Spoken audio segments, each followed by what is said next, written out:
And so once again we have the yearly culmination of the world's cinema brought together to prove that it's American television and foreign countries where everyone with any talent is working at the moment. I've got to be honest with you, I don't really like the BAFTA awards now. I used to like the BAFTAs, but that was for two reasons. It's because we used to do them after the Oscars, which meant the whole BAFTA ceremony could basically be a big two fingers up at Hollywood for not giving the people we thought should get Oscars, so we could give them a BAFTA. And if we do it before Hollywood, all we're doing is basically pandering to the hype and the PR machine. It seems pointless if we can't go, hang on, he should have won the Oscar for that. How dare you? I'm going to give him a BAFTA and not give you a BAFTA. Also, the second reason I used to like watching it was for Stephen Fry. Jonathan Ross on Best Behaviour is never going to be as funny as Stephen Fry essentially doing a one-man stand-up show in between some awards that no one cares about. That was the reason you watched the BAFTAs, Stephen Fry's solo stand-up show.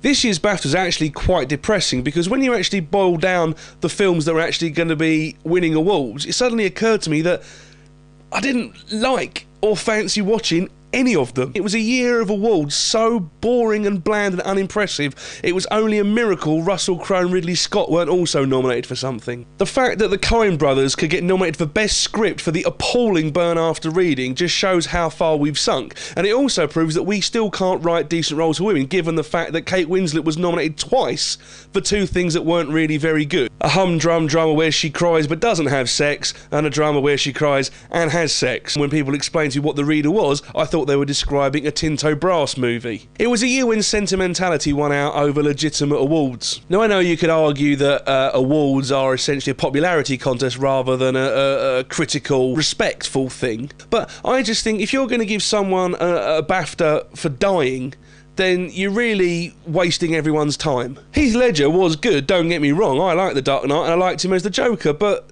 this sense of feeling that somehow this would be like a travesty against humanity and decency if he didn't win the BAFTA because he died just seemed to sort of sully the whole thing. And the fact that Slumdog Millionaire kept winning lots and lots of awards for things just because it was Slumdog Millionaire, basically a appalling feel-good movie that there's a credit crunch on, makes everyone feel good about themselves, that's not a way to give people awards. This is a cinema awards. It's not a humanitarian contest. Don't just go for feel-good saccharine nonsense when you're actually going to give the thing that should win the award. This whole thing of just like, well, let's just give anyone the award for anything. You've got to take these things seriously. If you're going to do it properly. What's the deal with I've Loved You So Long? What did everyone care about that film so much? To say that was better than Waltzing with Bashir, to say that was better than Gomorrah, and to say that was better than Persepolis is an insult to cinema, frankly. Every single one of those films, even I've Loved You So Long, in the best foreign film category, was better than all the other films put together. Every single one of those films was better than Slumdog Millionaire, than The Case of Benjamin Boring, and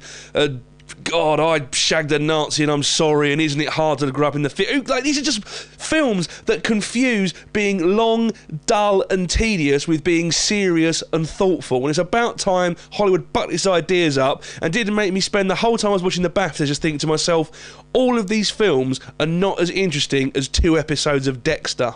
Sort your life out, Hollywood, and BAFTA, up your game. I've been Richard Sandling. Thanks for watching my film review show, BAFTA Special.